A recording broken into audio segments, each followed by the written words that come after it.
High বন্ধুরা, আজকে দেখে নি রাজায় রাজায় কোলাকুলি। 4 চামচ হোয়াইট অয়েল দিলাম, মাছের রাজা রুই, সেই রুই মাছের মাথা ভেজে তুলে নিলাম। 2 চামচ সর্ষের তেল দেবো, একে ফোড়ন দিয়ে দেবো, 5 ফোড়ন, ক্র্যাশ করা রসুন, তেজপাতা, শুকনো লঙ্কা, পেঁয়াজ, বেগুনটা আগেই ভেজে নেব। দিলাম বাতাসা, ঝিঙে লাস্টে দেবো। জল বেরিয়ে গেলে সবজিগুলো ভালো ফ্রাই হবে না। কুমড়ো, চিচিঙ্গে, এবার ঝিঙে দিয়ে দেবো, দিয়ে ফ্রাই করে নেবো। হলুদ দিয়ে দিলাম, ধনে গুঁড়ো, জিরে গুঁড়ো,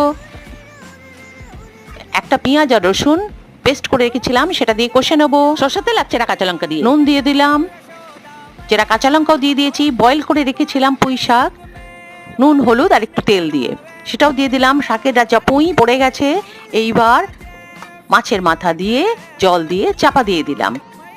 রেডি হেলদি অ্যান্ড টেস্টি বাহারি পই রুই। দেখলে তো রাজায় রাজায় কোলাকুলি, কে বাত।